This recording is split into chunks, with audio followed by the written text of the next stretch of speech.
Hello, and welcome to the Cancer Journey podcast. I'm Alicia. And I'm Sherry Ann. We're going to start with our PESH check in, and I'll go first today. So, physically, I am a 4.5, emotionally, a 4.5, spirit is 4.4, and my hope is 4.3, and my word is closure. That's interesting. We don't explain our peshes. It's just for us to ground. So I'm just going to let you have that. So physically, I am 4.25, emotionally 4.4, spirit 4.8, hope 4.75, and my word is possibility. Nope, I take that back. Trust. Trust. Okay. So today we're talking about, or our topic is, cancer is not your fault, which is kind of a big thing to say on its own, and an even harder thing to truly and deeply believe, especially when you're on a cancer journey, especially as a patient, survivor, or thriver, I would say, knowing that this cancer is not your fault and deeply feeling and trusting that that is true can feel really difficult. Right. I mean, it's a huge statement to make, and for a cancer individual who's going through their journey to say this out loud, like cancer is not my fault, without like wanting to go, well, wait a minute, where am I? Where's my responsibility in this? And the truth is, you live your life the way you've chosen, and there is not a you do A and B happens. It's life happens, and then there are, I don't even want to say consequences. It's just things happen and we deal with them. And we don't always go back to say, well, why did that happen? Why did that happen? It's not natural that we do this in a day-to-day situation. And yet we are generally like caring and responsible individuals. So if something happens that isn't positive, that isn't a because we tend to really do celebrate, even a little bit, the joyous moments. But when something unexpected and challenging shows up, it's like, ooh, what did I do to get myself in this? How do I get myself out of it? And I just went back to what did I do wrong? And so there's this tendency to blame, there's shame in there.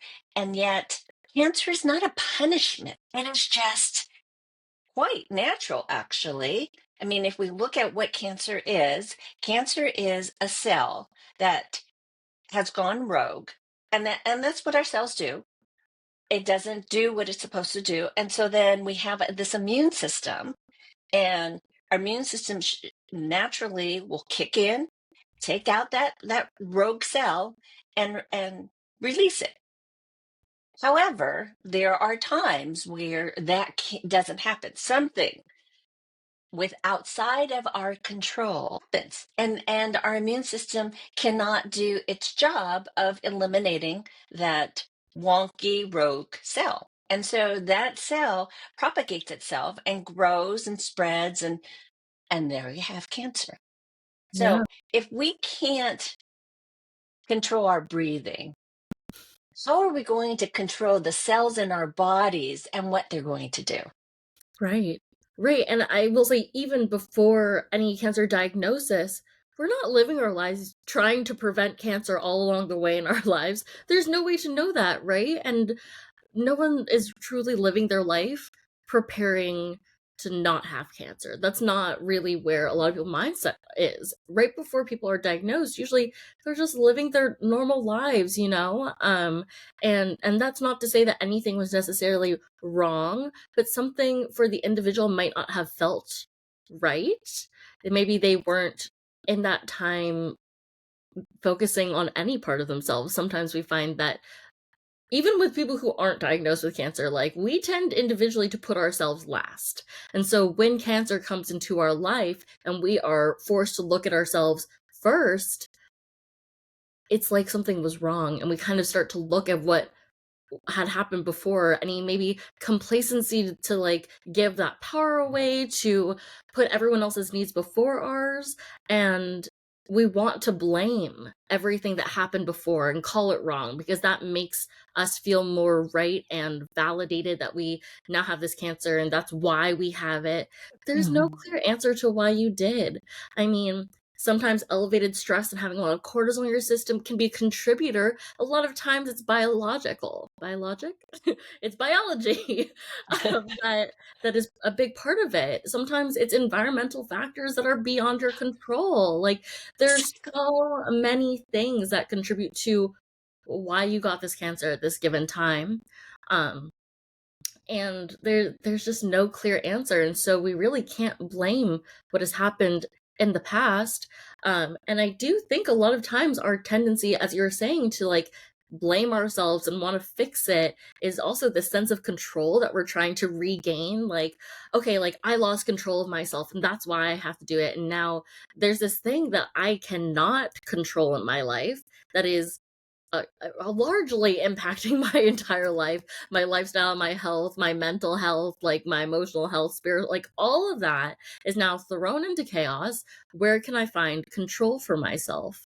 And sometimes it feels easiest to blame yourself as if that past person who did not know any better was wrong. And so, Mm. I mean, one of the big things we talk about with cancer is the can and cannot control, and how releasing that gives you a lot more compassion for where you're at. Yeah. And yet, easy to say, not necessarily easy to do. Because Yes. the first inclination, and we've experienced this over and over again with the many individuals that we are working with through, and this is really through their cancer journey experience.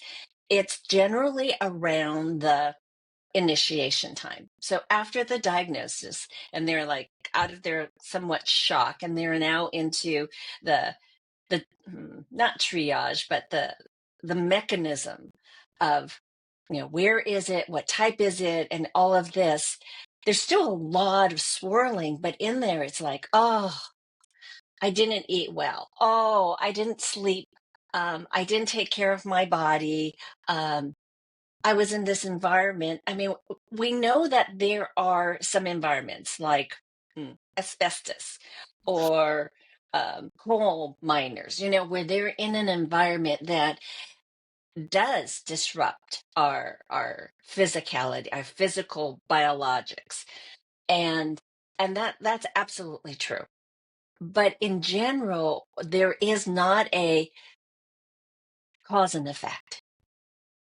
And even if there was, we don't know for sure which one was part of the cause and effect, because I can tell you there are people walking around out there who don't take care of their body, who don't have a solid mental health, who don't eat well, um, don't exercise. I mean, let me just, there are people out there and you're going, how the hell is that person living, and they don't have cancer?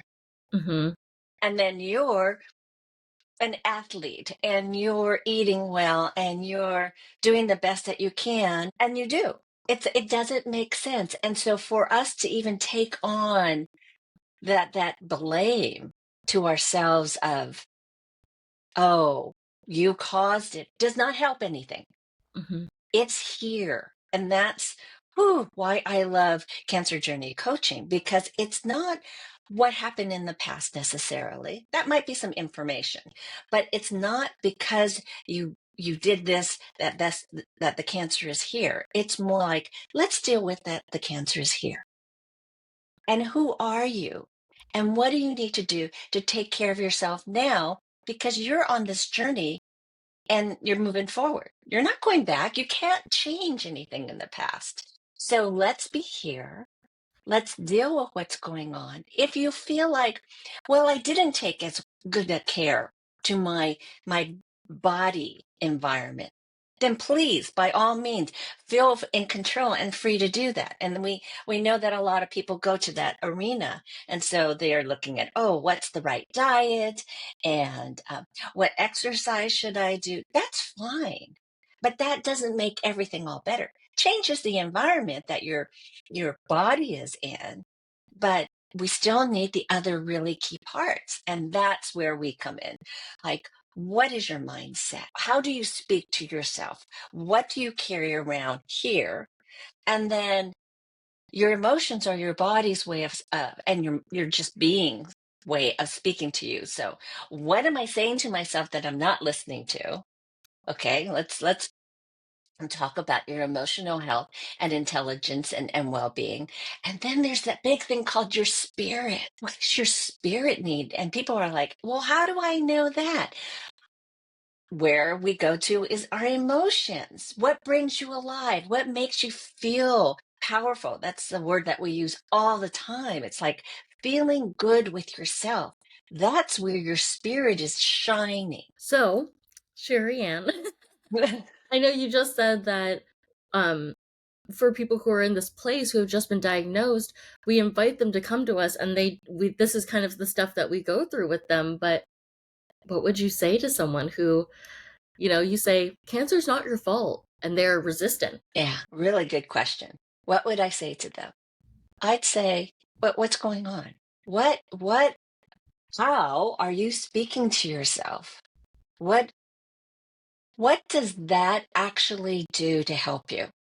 Oh, well, I can change whatever. Well, no, you're here with cancer. So let's deal with that and see how you best live today. Meaning, yes, oh, please go see your medical team and find out, how am I going to treat my body?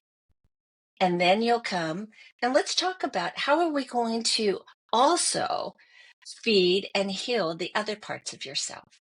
But I want to get to, and I would spend some time in that uh, mental realm of, what are you saying to yourself that makes you not not only give your power away to something else and not have it here in this moment, but who are you listening to, and how does that play? It's everything. It's what we take in. People that we love that say, oh, well, you were a little too loosey goosey with your life, and that's, or people who are very spiritual. I have no problems with spirituality, but if we're using it as a weapon to shame us or blame us, that doesn't help either. It's like, what helps me?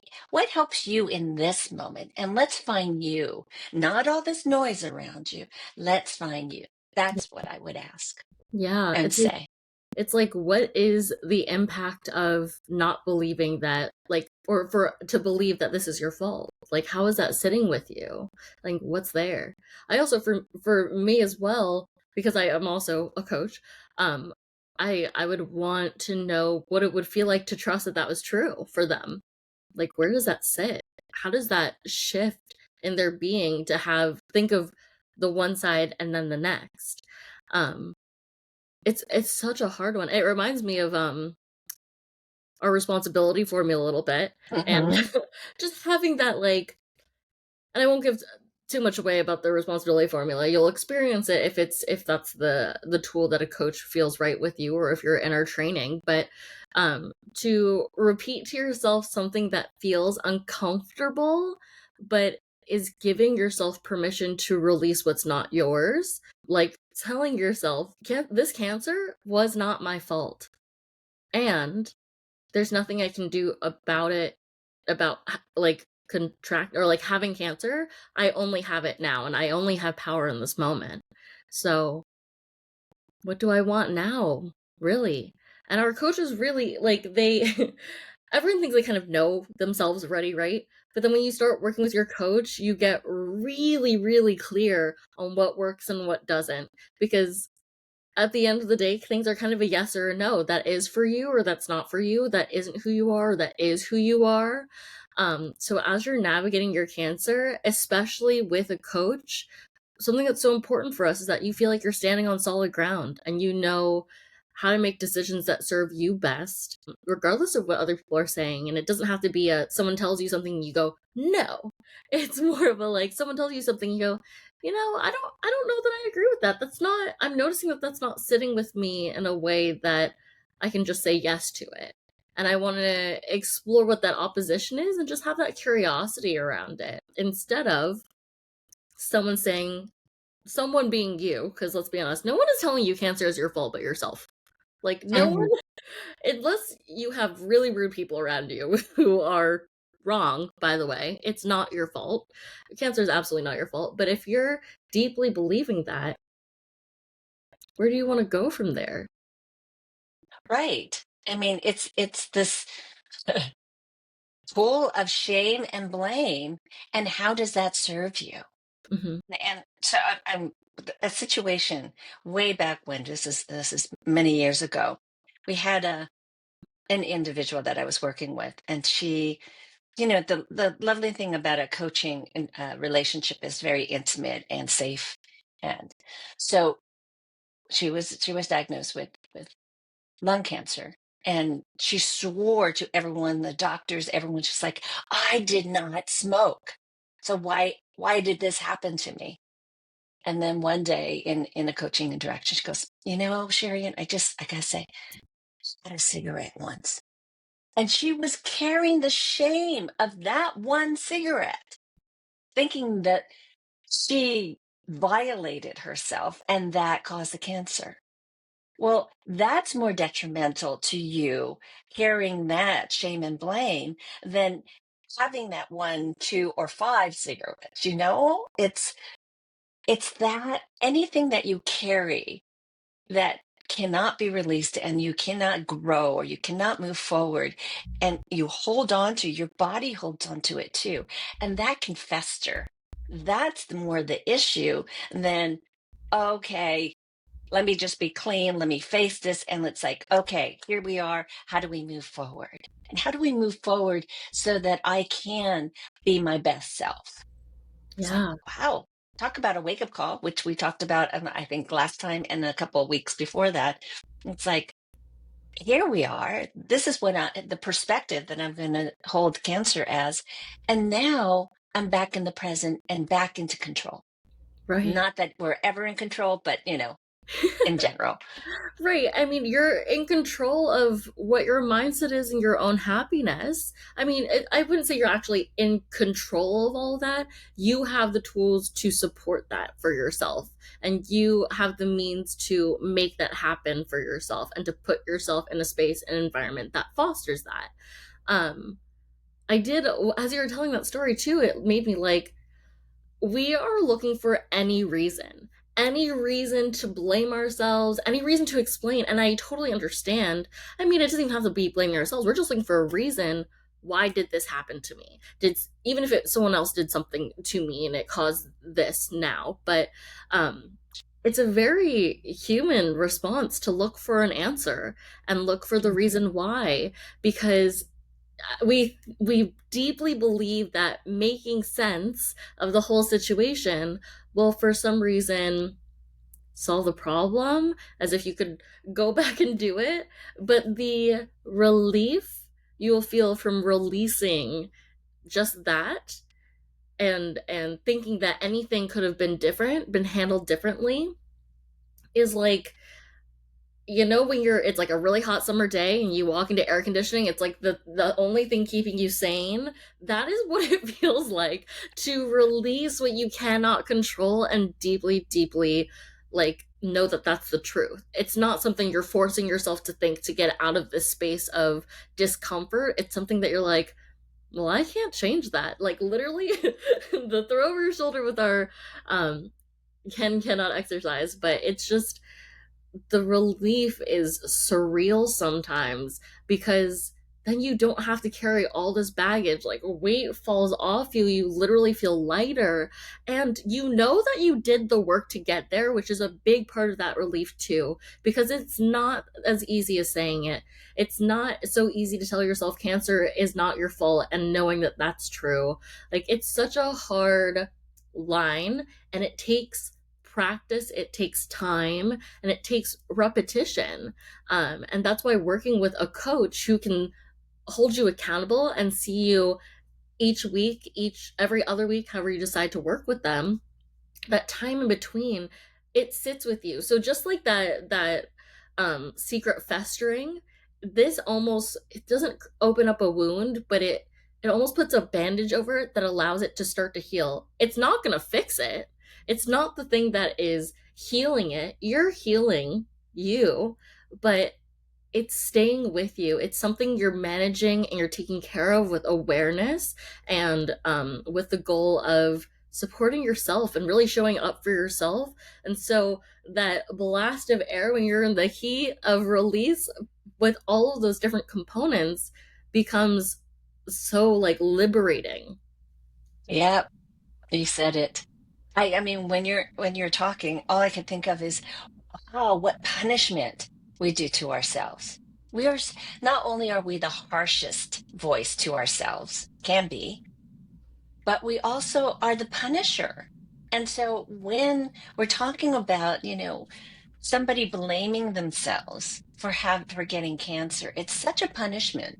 And another thing that I would ask in my coaching relationship would be, so what do you get from blaming yourself? What do you get by punishing yourself? It's not, this is not something to atone to, though if it's atonement includes forgiving yourself and letting it go, because that's the way you can let it go. That one cigarette or whatever it was could have been something bigger, but still forgiving yourself. Then that's that breath of air conditioned air when it's 100 degrees outside. It's like, so relief. I don't have to carry that.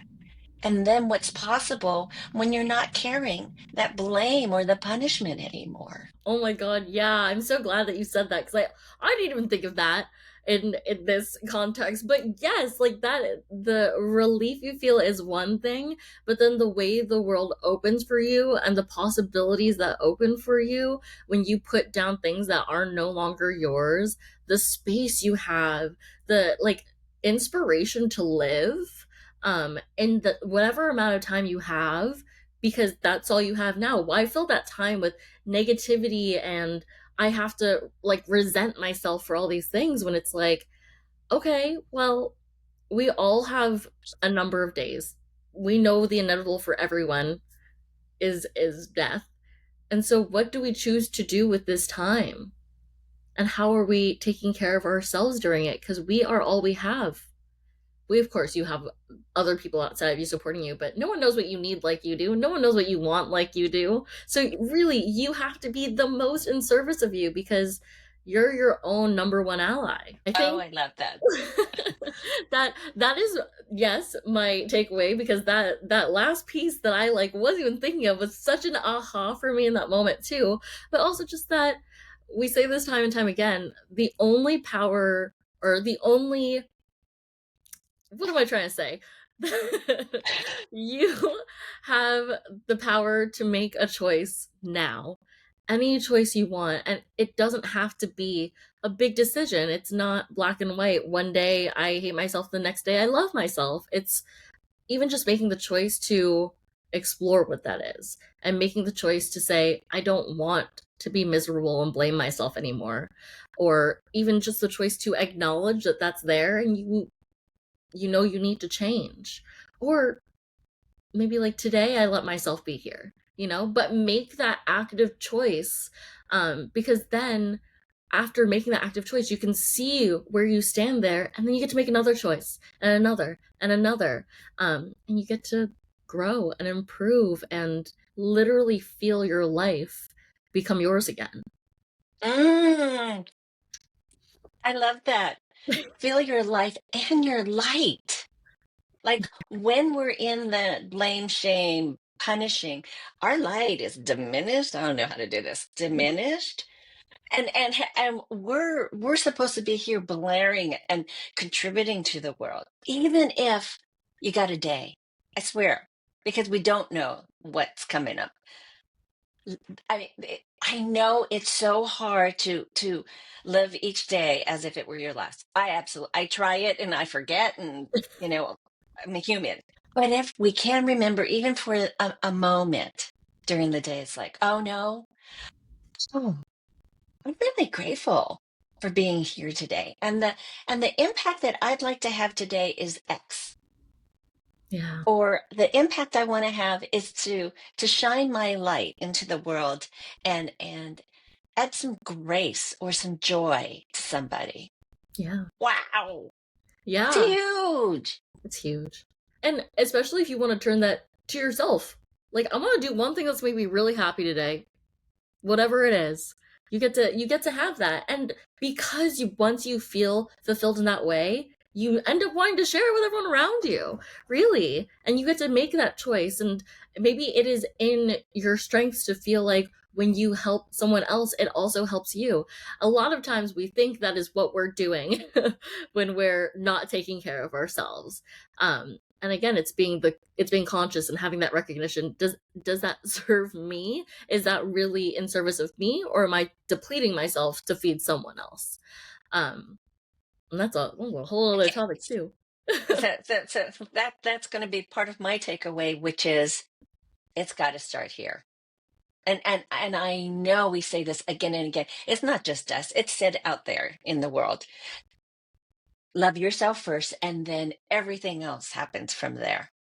Yeah, But it's not easy because we are mm, kind of taught to take care of others and be compassionate for others and others things versus me. Because when we do the me, it's got that label of selfish, which we should do a whole, if we haven't already done a podcast on being selfish, we should do it again, or we should do it. But my takeaway is here, because once we just start here, everything else changes. It is like that light. It starts blaring, and it has an automatic impact in the world out there. yeah. Um, My path. I didn't get to do my pass yet, so Okay, go, and then I'll do mine. yes, I will do my pass and you do yours. So physically, I am a 4.5. Emotionally, I am a 4.45. Spiritually a 4.3, and hope is a 4.3, and my word is actually I'm gonna make a 4.35, and my word is fresh air. So my pesh is 4.3 physically, emotionally 4.6, spirit 4.75, hope 4.8. And my word is be joy. Hyphen. Be joy. Well, thank you for tuning in today. We'll be back next week with a new episode. Have a lovely rest of your day. And remember, you're more powerful than you realize.